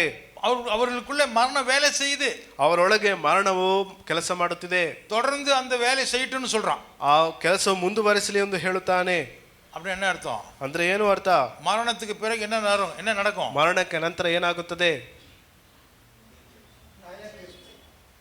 நியாய தீர்ப்புல என்ன கொடுப்பாரு ஆண்டவர் அவங்களுக்கு? ನ್ಯಾಯ ತೀರ್ಪಿನಲ್ಲಿ ದೇವರನ್ನು ಕೊಡುತ್ತಾನೆ. அதுக்கு இன்னொரு பேர் என்ன? ಅದಕ್ಕೆ ಮತ್ತೊಂದು ಹೆಸರೇನು? ಈ ಸಂಗೀತಗಾರன் சொல்றான் பாதாள. ಅದಕ್ಕೆ ಕೀರ್ತನೆಗಾರನು ಹೇಳುತ್ತಾನೆ ಪಾತಾಳ. மரணத்துல வேலை செய்யறவன் பிரிஞ்சு பிரிஞ்சு போறான். தேவனோடையும் சேர்றது இல்ல, தேவ ஜனங்களோடையும் சேர்றது இல்ல, விரோதிக்கிறான். ಮರಣ தேவனை தேவரನ್ನು விசுவாசிகளோட சமாதானமா இல்லாதவன், ವಿಶ್ವಾಸಿಗಳೊಟ್ಟಿಗೆ ಸಮಾಧಾನದಲ್ಲಿ ಇಲ್ಲದೆ ಇರುವವನು, அவன் துரோகம் செய்கிறான். ಅವನು ದ್ರೋಹ ಮಾಡುತ್ತಾನೆ. அவனிடத்துல மரண வேலை செய்து ಅವನಲ್ಲಿ ಮರಣ ಕ್ರಿಯೆ ಮಾಡುತ್ತದೆ. அது இன்னும் தொடர்ந்து வேலை செய்யட்டும், ಅದು ಇನ್ನೂ ಮುಂದುವರೆಸಿ ಕೆಲಸ ಮಾಡಲಿ. அவனை உயிரோட பாதாளத்திலே இறங்கட்டும்னு சொல்றான். ಅವನು ಸಜೀವನಾಗಿ ಪಾತಾಳದೊಳಗೆ ಇಳಿದು ಹೋಗಲಿ ಎಂದು ಹೇಳುತ್ತಾನೆ. என்னங்க இந்த மாதிரி சபிக்கலாமா? ಏನು ಈ ವಿಧವಾಗಿ ನಾವು ಶಾಪ ಕೊಡಬಹುದೇ? ஒரு விசுவாசி இப்படி சொல்லலாமா? ಒಬ್ಬ ವಿಶ್ವಾಸಿಗೆ ಈ ವಿಧವಾಗಿ ಹೇಳಬಹುದೇ? இதை போய் நீங்க ஒரு தியானமா எடுத்து வசனமா சொல்றீங்களே பாஸ்டர், ಇದನ್ನೆಲ್ಲ ಹೋಗಿ ನೀವು ಧ್ಯಾನವಾಗಿ ಮಾಡಿ ನೀವು ವಾಕ್ಯವಾಗಿ ಕೊಡುತ್ತೀರಲ್ಲ ಪಾಸ್ಟರ್, இப்படி நீங்க உபதேசிக்கலாமா? ಈ ವಿಧವಾಗಿ ನೀವು ಉಪದೇಶ ಮಾಡಬಹುದೇ? என் கூட யாராவது சண்டை போட்டீங்கன்னா நீங்க நரகத்துல பாதாளத்துல இறங்குவீங்கன்னு சொல்லலாமா? ನನ್ನೊಟ್ಟಿಗೆ ಜಗಳ ಆಡುವವರು ನೀವು ಪಾತಾಳದೊಳಗೆ ಸಜೀವರಾಗಿ ಇಳಿಯುತ್ತೀರಿ ಎಂದು ನಾನು ಹೇಳಬಹುದೇ? இப்போ நான் சொல்லும் போது உங்களுக்கு ஒன்று என் மேலே கோபம் வரணும், இல்லை சிந்திக்கணும். நீங்கள் ಈ ವಿಧವಾಗಿ ನಾನು ಹೇಳುವಾಗ ಒಂದು ನಿಮಗೆ ಕೋಪ ಬರಬೇಕು ಅಥವಾ ನೀವು ಯೋಚಿಸಬೇಕು. என்ன யோசிக்கிறீங்கன்னு சொல்லுங்க. ಏನು ಯೋಚಿಸುತ್ತಿದ್ದೀರಾ ಎಂದು ನೀವು ಹೇಳಿ. இப்படியும் சொல்ல மாட்டோம், அப்படியும் சொல்ல மாட்டோம், எப்படி சொன்னாலும் வம்பு, அதனால நாங்கள் எஸ்கேப் ஆயிடுவோம். ಹೀಗೆ ಹೇಳಿದರೂ ಸಮಸ್ಯೆ, ಹಾಗೆ ಹೇಳಿದರೂ ಸಮಸ್ಯೆ, ಏನಕ್ಕೆ ನಮಗೆ ತೊಂದರೆ, ನಾವು ಎಸ್ಕೇಪ್ ಆಗ್ತೀವಿ. சங்கீதக்காரன், ಕೀರ್ತನೆಗಾರನು, எத்தனை பேர் நம்புறீங்க அவன் விசுவாசின்னு? ಎಷ್ಟು ಜನ ನಂಬುತ್ತೀರಿ ಅವನು ವಿಶ್ವಾಸಿ ಎಂದು? இப்போ மட்டும் கை தூக்குங்க நல்லா. ಈಗ ಮಾತ್ರ ಚೆನ್ನಾಗಿ ಕೈ ಎತ್ತಿರಿ. எத்தனை பேர் நம்புறீங்க சங்கீதக்காரன் நிச்சயமா பரலோகத்துக்கு வருவானே? ಎಷ್ಟು ಜನ ನಂಬುತ್ತೀರಾ ಕೀರ್ತನೆಗಾರನು ನಿಶ್ಚಯವಾಗಿ ಅವನು ಪರಲೋಕಕ್ಕೆ ಬರುತ್ತಾನೆಂದು? நான் நம்புறேன். ನಾನು ನಂಬುತ್ತೇನೆ. சில பேர் நம்புறதில்ல நினைக்கிறேன். ஓகே, ಕೆಲವರು ನಂಬುವುದಿಲ್ಲ ಅಂದುಕೊಳ್ಳುತ್ತೇನೆ. என்ன சொல்றான் தெரியுமா? ಅವನೇನು ಹೇಳುತ್ತಾನೆ ಗೊತ್ತಾ? வசனத்தின்படி நம்பாதவர்கள் பரலோகத்துக்கு வரமாட்டாங்க, அவங்க பாதாளத்துக்கு தான் போவாங்கன்னு சொல்றான். ವಾಕ್ಯಕ್ಕೆ ಪ್ರಕಾರ ನಂಬದವರು ಅವರು ಪರಲೋಕಕ್ಕೆ ಬರುವುದಿಲ್ಲ, ನರಕಕ್ಕೆ ಹೋಗುತ್ತಾರೆ ಎಂದು ಹೇಳುತ್ತಾನೆ. புரியுதா உங்களுக்கு? ಅರ್ಥವಾಗುತ್ತಾ ನಿಮಗೆ? ஆமென், அல்லேலூயா. அல்லேலூயா. நீங்க எல்லாரும் வெளிச்சம். ನೀವೆಲ್ಲರೂ ಬೆಳಕು. ஹல்லேலூயா. ಹಲ್ಲೆಲೂಯಾ. நீங்க எல்லாரும் உப்பு. ನೀವೆಲ್ಲರೂ ಉಪ್ಪು. நாம தேவனுடைய பிள்ளைகள். ನಾವೆಲ್ಲರೂ ದೇವರ ಮಕ್ಕಳು. கிறிஸ்துவை ஃபாலோ பண்ணக்கூடிய சீஷர்கள். ಕ್ರಿಸ್ತನನ್ನು ಹಿಂಬಾಲಿಸುವ ಶಿಷ್ಯರು. இப்ப நம்மள ஒருத்தன் விரோதிக்கிறான், நமக்கு துரோகம் பண்றான்னு சொன்னா, ಈಗ ನಮ್ಮಲ್ಲಿ ಒಬ್ಬನು ನಮಗೆ ವಿರೋಧವಾಗಿ ದ್ರೋಹ ಮಾಡುತ್ತಾನೆಂದರೆ அவன் நம்ம கூட பரலோகத்துக்கு வருவான்னு நினைக்கிறீங்க? ಅವನು ನಮ್ಮೊಟ್ಟಿಗೆ ಪರಲೋಕಕ್ಕೆ ಬರುತ್ತಾನೆಂದು ನೀವು ಭಾವಿಸುತ್ತೀರಾ? இல்ல பாஸ்டர், எங்களுக்கே எங்க மேல டவுட் இருக்கும்போது நாங்க எப்படி பாஸ்டர் அவங்கள சொல்றதுன்னு யோசிக்கிறீங்க? ಇಲ್ಲ ಪಾಸ್ಟರ್, ನಮ್ಮ ಮೇಲೆ ನಮಗೆ ಅನುಮಾನ ಇರುವಾಗ ನಾವು ಹೇಗೆ ಅವರ ಬಗ್ಗೆ ಹೇಳುವುದು ಎಂದು ಹೇಳುತ್ತೀರಾ? அப்படிதான் நீங்க சொல்ல முடியாது. ಹಾಗಾದ್ರೆ ನೀವು ಹೇಳಲು ಸಾಧ್ಯವಿಲ್ಲ. எனக்கு உறுதியா நான் சொல்லுவேன், நான் மரித்தால் நிச்சயமாக நான் பரலோகத்திற்கு கிறிஸ்துவினுடைய பாதப்படிக்கு நான் போய் சேருவேன். ನಾನು ನಿಶ್ಚಯವಾಗಿ ಹೇಳುತ್ತಾನೆ, ನಾನು ಮರಣ ಹೊಂದಿದರೆ ನಿಶ್ಚಯವಾಗಿ ಕ್ರಿಸ್ತನ ಪಾದದಲ್ಲಿ ನಾನು ಹೋಗಿ ಸೇರುತ್ತೇನೆ ಎಂದು ನಾನು ಹೇಳುತ್ತೇನೆ. எனக்கு நம்பிக்கை இருக்குது. ನನಗೆ ನಂಬಿಕೆ ಇದೆ. என்னோட நம்பிக்கை இருக்கிறவங்க நீங்களும் தைரியமா சொல்லலாம். ನನ್ನಂತೆ ನಂಬಿಕೆ ಇರುವವರು ಧೈರ್ಯವಾಗಿ ನೀವು ಹೇಳಬಹುದು. அல்லேலூயா. விளக்கு எரியுது, தீபம் எரியுது, அதை வேணான்னு ஒருத்தன் உடைக்கிறான்னு வச்சுங்களேன். ಬೆಳಕು ಅದು ದೀಪದಲ್ಲಿ ಉರಿಯುತ್ತದೆ, ಪ್ರಕಾಶಿಸುತ್ತದೆ. ಆದರೂ ಬೇಡವೆಂದು ಒಬ್ಬನು ಕಲ್ಲೆಸಿದರೆ அவன் எந்த பாதையில போறான்? மரணத்தின் பாதையில போறானா அல்லது ஜீவனின் பாதையில போறானா? ಅವನು ಯಾವ ಮಾರ್ಗದಲ್ಲಿ ಹೋಗುತ್ತಿದ್ದಾನೆ? ಮರಣದ ಮಾರ್ಗದಲ್ಲಿ ಹೋಗುತ್ತಿದ್ದಾನ ಅಥವಾ ಜೀವ ಇರುವ ಮಾರ್ಗಕ್ಕೆ ಹೋಗುತ್ತಾನ? அப்படிப்பட்டவங்க செத்து போனதுக்கு அப்புறம் எங்க போய் சேருவாங்க? ಹಾಗಿರುವವರು ಸತ್ತು ಹೋದ ಮೇಲೆ ಎಲ್ಲಿ ಹೋಗಿ ಸೇರುತ್ತಾರೆ? அதுதானே சங்கீதக்காரன் சொன்னா. ಅದನ್ನೇ ಕೀರ್ತನೆಗಾರನು ಹೇಳುತ್ತಾನೆ. அவன் சொன்னது சரியா தப்பா? ಈಗ ಅವನು ಹೇಳಿದ್ದು ಸರಿಯೇ ತಪ್ಪೇ? நீ நாசமா போயிருவேன் அப்படி சொல்லக்கூடாது. ನೀನು ನಾಶವಾಗಿ ಹೋಗುತ್ತೀಯ ಎಂದು ಹೇಳಬಾರದು. உனக்குள்ள ஜீவன் வேலை செய்தா மரணம் வேலை செய்தா பார்த்துக்கோ சகோதரனே. ನಿನ್ನೊಳಗೆ ಜೀವ ಕೆಲಸ ಮಾಡುತ್ತಿದ್ಯಾ ಅಥವಾ ಮರಣ ಕೆಲಸ ಮಾಡುತ್ತಿದ್ಯಾ ಎಂದು ನೋಡಿಕೋ, ಎಚ್ಚರವಾಗಿರೋ ಸಹೋದರನೇ. ஏன் இப்படி பண்ணுகிறாய்? ಏಕೆ ಈ ವಿಧವಾಗಿ ಮಾಡುತ್ತೀಯಾ? மரணம் உனக்குள்ளே இருந்தால், ನಿನ್ನೊಳಗೆ ಮರಣವು ಇದ್ದರೆ, ஜீவன் இல்லை என்றால், ಜೀವ ಇಲ್ಲದೆ ಇದ್ದರೆ, வசனம் இல்லை என்றால், ವಾಕ್ಯ ಇಲ್ಲವೆಂದರೆ, வேத வசனத்தின் மேலே உனக்கு நம்பிக்கை இல்லாது இருந்தால், ವೇದ ವಾಕ್ಯದ ಮೇಲೆ ನಿನಗೆ ನಂಬಿಕೆ ಇಲ್ಲದಿದ್ದರೆ என்ன வேலை செய்து உள்ள? ನಿನ್ನೊಳಗೆ ಏನು ಕ್ರಿಯೆ ಮಾಡುತ್ತಿದೆ? ஜீவனா மரணமா? ಜೀವನವೇ ಅಥವಾ ಮರಣವೇ? இப்போ மரணம் வேலை செஞ்சாக்கா அது கண்டினியூ பண்ணி முடிக்கட்டும்னு சொல்றான். ಮರಣ ಒಂದು ವೇಳೆ ಕೆಲಸ ಮಾಡುತ್ತಿದ್ದರೆ ಅದರ ಕೆಲಸವನ್ನು ಮುಗಿಸಲಿ ಎಂದು ಹೇಳುತ್ತಾನೆ. எத்தனை லைட்டை போட்டாலும் நான் ஆஃப் பண்ணுவேன். ಎಷ್ಟೇ ಲೈಟ್ ಆನ್ ಮಾಡಿದರೂ ನಾನು ಆಫ್ ಮಾಡುತ್ತೇನೆ. சுவிட்சே இல்லாம லைட் எரிஞ்சா கல் எடுத்து அடிப்பேன். ಒಂದು ವೇಳೆ ಸ್ವಿಚ್ ಇಲ್ಲದಿದ್ದರೆ ನಾನು ಕಲ್ಲೆಸೆದು ಅದನ್ನು ಮುರಿಯುತ್ತೇನೆ. கண்ணு முன்னாடியே வந்து டார்ச் லைட் அடிச்சு கேட்டாலும், காலையில போனை பண்ணி எனக்கு வெளிச்சத்தை காட்டினாலும், ಕಣ್ಣಿನ ಮುಂದೆ ಟಾರ್ಚ್ ಆನ್ ಮಾಡಿ ತೋರಿಸಿದರು ಅಥವಾ ಬೆಳಗ್ಗೆ ನನ್ನನ್ನು ಕಾಲ್ ಮಾಡಿ ಎಬ್ಬಿಸಿದರು, கண்ணை நான் இறுக்கமாய் மூடிக்கொள்ளுவேன். ಕಣ್ಣನ್ನು ನಾನು ಬಿಗಿಯಾಗಿ ಮುಚ್ಚಿಕೊಳ್ಳುತ್ತೇನೆ. அப்படி சொன்னா ಈ ವಿಧವಾಗಿ ಹೇಳಿದರೆ அப்ப நம்ம என்ன சொல்லணும்? ಆಗ ನಾವೇನು ಹೇಳಬೇಕು? ஓ, இருள் நல்லா வேலை செய்தா, ಓ ನಿನ್ನೊಳಗೆ ಕತ್ತಲೆ ಕೆಲಸ ಮಾಡುತ್ತಿದ್ದೀಯಾ, அப்படிதானே சொல்லி ஆகணும். ಹಾಗೆ ನಾವು ಹೇಳಬಹುದು. இல்லையா? ಇಲ್ವಾ? எவ்வளோ லைட்டு போட்டாலும் நான் கண்ணை திறந்து பார்த்தா தானே, நான் பார்க்க மாட்டேன், படிக்க மாட்டேன், கேட்க மாட்டேன். ஃபோன் கால் பண்ணாலும் நான் எந்திரிக்க மாட்டேன், வசனத்துக்கு நான் வரமாட்டேன். ಎಷ್ಟೇ ನೀವು ಲೈಟ್ ಹಾಕಿದರೂ ನಾನು ಕಣ್ಣು ತೆರೆದರೆ ಮಾತ್ರ ಅದು ನಡೆಯುತ್ತದೆ. ನಾನು ಫೋನ್ ಎತ್ತುವುದಿಲ್ಲ, ಎದ್ದೇಳುವುದಿಲ್ಲ. ரட்சிக்கப்படுறதுக்கு தான் தேவன் இப்படி கத்திட்டே இருக்கார், சொல்லிக்கிட்டே இருக்கிறார். ರಕ್ಷಣೆ ಹೊಂದುವುದಕ್ಕಾಗಿಯೇ ದೇವರು ಈ ವಿಧವಾಗಿ ಸ್ವರವನ್ನು ಎತ್ತಿ ಮಾತಾಡುತ್ತಾನೆ. சங்கீதக்காரன் சொல்கிறான், ಕೀರ್ತನೆಕಾರನು ಹೇಳುತ್ತಾನೆ, மரணத்துக்குள்ள கிடக்கிறவங்க மரணத்தின் வேலை முழுசா நடந்து முடியட்டும். ಮರಣದಲ್ಲಿ ಕೆಲಸ ಮಾಡುವವರು ಆ ಮರಣದ ಕೆಲಸವನ್ನು ಪರಿಪೂರ್ಣವಾಗಿ ಮುಗಿಸಲಿ. நானோ தேவனை நோக்கி கூப்பிடுவேன், ನಾನಂತೂ ದೇವರಾದ ಯೆಹೋವನಿಗೆ ಮೊರೆ ಇಡುತ್ತೇನೆ, அவர் என்னை ரட்சிப்பா. ಆತನು ನನ್ನನ್ನು ರಕ್ಷಿಸುವನು. எப்ப நான் கூப்பிடுவேன்? ಯಾವಾಗ ಕೂಗುವೆನು? அந்தி சந்தி மத்தியான வேளைகளிலும் நான் தியானம் பண்ணுவேன், முறையிடுவேன், அவரின் சத்தத்தை கேட்பார். ತ್ರಿಕಾಲದಲ್ಲಿಯೂ ಹಂಬಲಿಸುತ್ತಾ ಮೊರೆ ಇಡುವೆನು. ಆತನು ಹೇಗೋ ನನ್ನ ಮೊರೆಯನ್ನು ಕೇಳಿ ನನ್ನ ಮೊರೆಯನ್ನು ಕೇಳುತ್ತಾನೆ. எபிரேயர் 5ஆம் அதிகாரம் ಇಬ್ರಿಯರಿಗೆ 5ನೇ ಅಧ್ಯಾಯ 7வது வசனம் 7ನೇ ವಾಕ್ಯ நீங்கள் படிக்க வேண்டும். ನೀವು ಓದಬೇಕು. எபிரேயர் 5 ಇಬ್ರಿಯರಿಗೆ 5:7. During the days of Jesus' life on earth, he offered up prayers and petitions with loud cries and tears. Prayers and petitions with loud Cries and tears. Cried and loud cries and tears. To the one who could save him from death. To the one who can save himself From death. from death. And he was heard because And Jesus prayed and Jesus' prayer was heard. Because of his reverent submission. Amen. Because of his reverential submission. ಕ್ರಿಸ್ತನು ತಾನು ஆ. ಭೂಲೋಕದಲ್ಲಿದ್ದಾಗ ಮರಣಕ್ಕೆ ತಪ್ಪಿಸಿ இயேசு கிறிஸ்து உயிரோடு இருக்கும் பொழுது மாம்சத்தில் இருந்த நாட்களிலே ಮರಣಕ್ಕೆ ತಪ್ಪಿಸಿ மரணத்திலே தப்பிಸಿ ಕಾಪಾಡ ಶಕ್ತನಾಗಿರುವ ಆತನಿಗೆ ಕಾಪಾಡುವುದಕ್ಕೆ ಶಕ್ತನಾಗಿರುವಂತ ಬಲವಾಗಿ ಕೂಗುತ್ತಾ ಆತನನ್ನು ಬಲವಾಗಿ ಕೂಗುತ್ತಾ ಕಣ್ಣೀರನ್ನು ಸುರಿಸುತ್ತಾ ಕಣ್ಣೀರನ್ನು ಸುರಿಸುತ್ತಾ ಪ್ರಾರ್ಥನೆಯನ್ನು ಮಾಡಿ ವಿಜ್ಞಾಪನೆಯನ್ನು ಮಾಡಿ ಸಮರ್ಪಿಸಿ ದೇವರ ಮೇಲನ ಭಯಭಕ್ತಿಯ ನಿಮಿತ್ತ ತಂದೆಯಾದ ದೇವರ ಮೇಲನ ಭಯಭಕ್ತಿಯ ನಿಮಿತ್ತ ಪ್ರೇರಿತ ನಿಮಿತ್ತ ಕೇಳಲ್ಪಟ್ಟನು. ஹல்லேலூயா. அவர் மாம்சத்தில் இருந்த நாட்களில் இயேசு மனிதனாக இந்த பூமியிலே இருந்த நாட்களில் தம்மை மரணத்தில் இருந்து ரட்சிக்க வல்லமை உள்ளவரை நோக்கி தம்மை சிலுவை மரணத்தில் இருந்து ரட்சிக்க வல்லமையுள்ள பிதாவை நோக்கி பலத்த சத்தத்தோடும் சைலண்டா இல்ல பலத்த சத்தத்தோடும் கண்ணீரோடும் விண்ணப்பம் பண்ணி கண்ணீர் விட்டு விண்ணப்பம் பண்ணி தேவனிடத்தில் வேண்டுதல் செய்து தமக்கு உண்டான பயபக்தி நிமித்தம் கேட்கப்பட்டு அவர் தேவனுக்கு பிதாவுக்கு பயந்து பக்தியுடனே அவர் கீழ்ப்படிந்தபடினாலே அவர் ஜெபம் கேட்கப்பட்டது. அல்லேலூயா. அல்லேலூயா. இயேசு கிறிஸ்து நமக்கு மாடலாக மாதிரியாக இருக்கின்றார். இயேசு கிறிஸ்து நமக்கு மாதிரிಯಾಗಿದ್ದಾನೆ. Praise the Lord.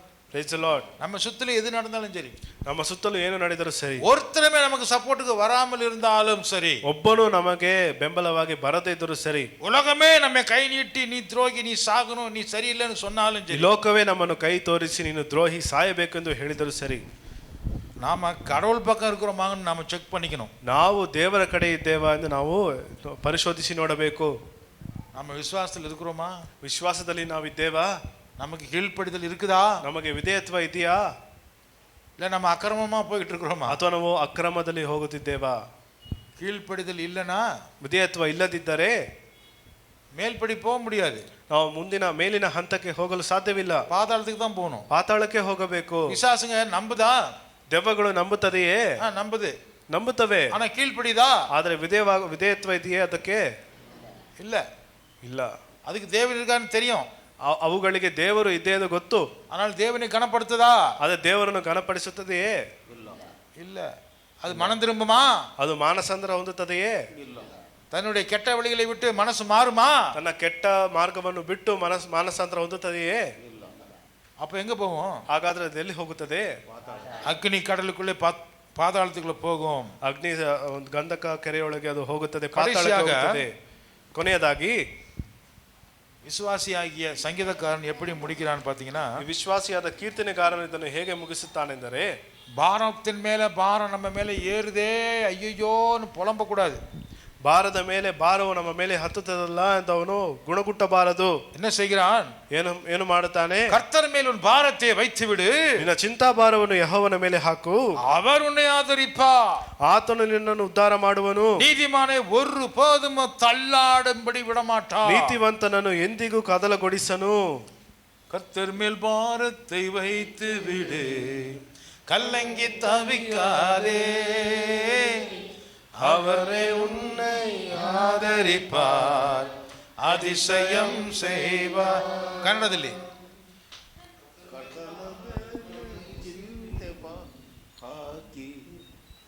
ಆತನನ್ನು ಆಶ್ರಯಿಸು. ஆமென். ಅಷ್ಟೇ ಹಾಡು. ತಮಿಳ್ ಪಾಠ திடீர்னு ಕನ್ನಡದಲ್ಲಿ பாடுங்கன்னா எப்படி பாடுறது? ತಮಿಳು ಹಾಡನ್ನು ತಕ್ಷಣ ಕನ್ನಡದಲ್ಲಿ ಹಾಡಿ ಅಂದ್ರೆ ಹೇಗೆ ಹಾಡುವುದು? ಓಕೆ. ಕರ್ತನ ಮೇಲೆ ಭಾರத்தை வைத்து விடு, ಯೆಹೋವನ ಮೇಲೆ ಚಿಂತಾಭಾರವನ್ನು ಇಡು, அவர் பார்த்துக்குவார். ಆತನ ಮೇಲೆ ಹಾಕು, ಆತನು ಉದ್ಧಾರ ಮಾಡುತ್ತಾನೆ. அவங்களுக்கு என்னென்ன கூலி கொடுக்கணுமோ அதை கர்த்தர் கொடுத்து கொண்டு போவார். ಅವರವರಿಗೆ ಕೊಡಬೇಕಾದದನ್ನು ದೇವರು ಕೊಟ್ಟು ಹೋಗುತ್ತಾನೆ. நீங்க என்ன பண்ணணும்? ನೀವೇನು ಮಾಡಬೇಕು? ಅಂದಿ ಸಂಧಿ ಮಧ್ಯಾಹ್ನ ವೇಳೆಯಲ್ಲೇ ಕರ್ತನ ಸಮ್ಮುಖಕ್ಕೆ ಬರணும். ಬೆಳಗ್ಗೆ ಮಧ್ಯಾಹ್ನ ಸಂಜೆ ಸಮಯದಲ್ಲಿ ದೇವರ ಸಮ್ಮುಖಕ್ಕೆ ಬರಬೇಕು. ಅಂದಿ என்ன? ಮುಂಜಾನೆ ಅಂದರೆ ಏನು? ಅಂದಿ ಸಂಧಿ ಮಧ್ಯಾಹ್ನ. ಮುಂಜಾನೆ ಮಧ್ಯಾಹ್ನ ಸಂಜೆ. Dawn, dusk, morning, afternoon. ಸಂಜೆ ಬೆಳಗ್ಗೆ ಮಧ್ಯಾಹ್ನ. ಓಕೆ. ಹಲ್ಲೆಲೂಯಾ. ಬೆಳಗ್ಗೆನೆ ಎಷ್ಟು ಗಂಟೆಗೆ? Rising of the sun, 6 o'clock. ಯಾರಾದ್ರೂ வரீங்களா? ಯಾರಾದ್ರೂ ಬರ್ತೀರಾ? வர்றதில்ல. ಬರುವುದಿಲ್ಲ. மனம் திரும்புங்க. ಮಾನಸಾಂತರ ಹೊಂದಿರಿ. உங்களை நீங்களே ஏமாத்திக்காதீங்க. ನಿಮ್ಮನ್ನು ನೀವೇ ಮೋಸ ಮಾಡಿಕೊಳ್ಳಬೇಡಿ. நம்ம சபையில நடக்கிற ஊழியத்துக்கே நீங்க இணைய மாட்டேங்கிறீங்கன்னு சொன்னா, ನಮ್ಮ ಸಭೆಯಲ್ಲಿರುವ ಸೇವೆಗಳಿಗೆ ನೀವು ಒಂದಾಗಿ ಸೇರುವುದಿಲ್ಲವೆಂದರೆ, ஊரெல்லாம் போய் எங்க போய் யாருக்கு என்னத்த சுவிசேஷத்தை சொல்லி எத்தனை பேர் நீங்க பரலோகத்துக்கு கொண்டு வர போறீங்க? ಹೇಗೆ ನೀವು ಊರೆಲ್ಲ ಹೋಗಿ ಸುವಾರ್ತೆಯನ್ನು ಹೇಳಿ ಸಾರಿ ಜನರನ್ನು ಪರಲೋಕಕ್ಕೆ ತರುತ್ತೀರಿ? உங்க பாஸ்டர் கூப்பிடுற பிரேயர் மீட்டிங்கே நீங்க வர மாட்டேங்கிறீங்களே. ನಿಮ್ಮ ಪಾಸ್ಟರ್ ಕರೆಯುವ ಪ್ರಾರ್ಥನೆ ಕೂಟಕ್ಕೆ ನೀವು ಬರುವುದಿಲ್ಲವಲ್ಲೇ? ஒரு நாள் கர்த்தருடைய சத்தம் கேட்கும், அப்போ உங்களுக்கு காதே கேட்காது. பாஸ்டர் தான் கூப்பிடுறாரு நினச்சிக்கிட்டு அப்படியே நீங்க உங்க வழியில போயிட்டு இருப்பீங்க. ಒಂದು ದಿನ ನಿಮಗೆ ದೇವರ ಸ್ವರ ಕೇಳುತ್ತದೆ, ಆದರೆ ನಿಮಗದು ಅನಿಸುವುದಿಲ್ಲ. ನೀವು ಪಾಸ್ಟರೇ ಕರೆಯುತ್ತಿದ್ದಾರೆ ಅಂದುಕೊಂಡು ನೀವು ಬಿಟ್ಟು ಹೋಗುತ್ತೀರಿ. அந்த தினம் ரொம்ப துக்க தினமாய் போய் ಆ ದಿನವು ಬಹಳ ದುಃಖ ದಿನವಾಗಿರುತ್ತದೆ. 1 பேதுரு 1 ಪೇತ್ರನು 5வது அதிகாரம் 5ನೇ ಅಧ್ಯಾಯ 5வது வசனம் 5ನೇ ವಾಕ್ಯ 6வது வசனம் 6ನೇ ವಾಕ್ಯ 7வது வசனம் 7ನೇ ವಾಕ್ಯ 1 பேதுரு 5. 1 ಪೇತ್ರನು 5.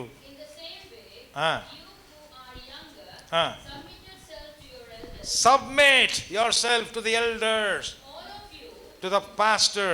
All of you clothe yourselves with humility toward one another, because God opposes the proud. என்ன பதில் உங்களுக்கு பிரச்சனை? வசனம் தெரியலையா? நான் திருப்பி சொல்றேன், கவலைப்படாதீங்க. கவனிங்க, அவங்க சொல்றது கவனிங்க. But shows favor to the humble. Humble yourselves, therefore, and the Lord's mighty hand, that he may lift you up in due time. Cast all your anxieties upon him, because he cares for you. Kannada 1ನೇ ಪೇತ್ರ 5ನೇ ಅಧ್ಯಾಯ 5, 6, 7. ಯೌವನಸ್ಥರೇ, ಅದೇ ರೀತಿಯಾಗಿ ಹಿರಿಯರಿಗೆ ಅಧೀನರಾಗಿರ್ರಿ. ನೀವೆಲ್ಲರೂ ದೀನ ಮನಸ್ಸೆಂಬ ವಸ್ತ್ರದಿಂದ ಸೊಂಟ ಕಟ್ಟಿಕೊಂಡು ಒಬ್ಬರಿಗೊಬ್ಬರು ಸೇವೆ ಮಾಡಿರಿ. ದೇವರು ಅಹಂಕಾರಿಗಳನ್ನು ಎದುರಿಸುತ್ತಾನೆ, ದೀನರಿಗಾದರೂ ಕೃಪೆಯನ್ನು ಅನುಗ್ರಹಿಸುತ್ತಾನೆ. ಹೀಗಿರುವುದರಿಂದ ದೇವರ ತ್ರಾಣವುಳ್ಳ ಹಸ್ತದ ಕೆಳಗೆ ನಿಮ್ಮನ್ನು ತಗ್ಗಿಸಿಕೊಳ್ಳಿರಿ. ಆತನು ತಕ್ಕ ಕಾಲದಲ್ಲಿ ನಿಮ್ಮನ್ನು ಮೇಲಕ್ಕೆ ತರುವನು. ನಿಮ್ಮ ಚಿಂತೆಯನ್ನೆಲ್ಲ ಆತನ ಮೇಲೆ ಹಾಕಿರಿ. ನಿಮ್ಮ ಚಿಂತೆಯನ್ನೆಲ್ಲ ಆತನ ಮೇಲೆ ಹಾಕಿರಿ. ಆತನು ನಿಮಗೋಸ್ಕರ ಚಿಂತಿಸುತ್ತಾನೆ. 1 பேதுரு 5ஆம் அதிகாரம் 1 பேதுரு 5ನೇ ಅಧ್ಯಾಯ 5லிருந்து 7 வரைக்கும் 5ರಿಂದ 7ರವರೆಗೆ. அந்தபடி இளைஞரே, மூப்பருக்கு கீழ்ப்படியுங்கள். நீங்கள் எல்லாரும் ஒருவருக்கொருவர் கீழ்ப்படிந்து மனத்தாழ்மையை அணிந்து கொள்ளுங்கள். மனத்தாழ்மையோடு இருங்கள். பெருமை உள்ளவர்களுக்கு தேவன் எதிர்த்து நிற்கிறார். தேவனே எதிர்த்து வருவார். தாழ்மை உள்ளவர்களுக்கு கிருபை அளிக்கிறார். ஆகையால் ஏற்ற காலத்திலே தேவன் உங்களை உயர்த்தும்படிக்கு அவருடைய பலத்த கைக்குள் அடங்கி இருங்கள். அடக்கமாக அடங்கி இருங்கள். அவர் உங்களை விசாரிக்கிறவரானபடியால் உங்கள் கவலைகளை எல்லாம் அவர் மேல் வைத்து விடுங்கள். டாக்டர் மேலே வைத்து விடாதீர்கள், வக்கீல் மேலே வைத்து விடாதீர்கள், அவர் மேலே வைத்து விடுங்கள். ವೈದ್ಯರ ಮೇಲೆ ಇಡಬೇಡಿರಿ, ವಕೀಲನ ಮೇಲೆ ಇಡಬೇಡಿರಿ, ಆತನ ಮೇಲೆ ಇಡಿರಿ. அல்லேலூயா. உங்களுடைய பாரத்தை எல்லாம் கொண்டு போய் போலீஸ் ஸ்டேஷன்ல இறக்கி வைத்து விடாதீர்கள். ನಿಮ್ಮ ಚಿಂತಾಭಾರಗಳನ್ನು ಪೊಲೀಸ್ ಸ್ಟೇಷನ್ ಅಲ್ಲಿ ಹಾಕಬೇಡಿರಿ. மூப்பர்களுக்கு கீழ்ப்படியுங்கள். ಹಿರಿಯವರಿಗೆ ನೀವು ವಿಧೇಯರಾಗಿರಿ. தாழ்மையாயிருங்கள், ತಗ್ಗಿಸಿಕೊಳ್ಳಿರಿ. கர்த்தர் மேலே உங்கள் பாரத்தை இறக்கி வையுங்கள். ಯೆಹೋವನ ಮೇಲೆ ನಿಮ್ಮ ಭಾರಗಳನ್ನು ಇಳಿಸಿರಿ. எத்தனை விதமான பிரச்சனைகள் துரோகங்கள் வந்தாலும் பிரச்சனையே இல்லை. ಎಷ್ಟು ವಿಧವಾದ ಸಮಸ್ಯೆಗಳು ದ್ರೋಹಗಳು ಬಂದರೂ ಯಾವ ತೊಂದರೆ ಇಲ್ಲ. தேவன் உங்களை ஆசீர்வதிப்பாராக. ದೇವರು ನಿಮ್ಮನ್ನು ಆಶೀರ್ವದಿಸಲಿ. கேட்ட வசனங்களுக்காக ஜெபிப்போமா? ಕೇಳಿದ ವಾಕ್ಯಗಳಿಗಾಗಿ ನಾವು ಪ್ರಾರ್ಥಿಸೋಣ. ಎಲ್ಲರೂ எழுந்து நிற்போம். ಎಲ್ಲರೂ ಎದ್ದು ನಿಂತುಕೊಳ್ಳೋಣ.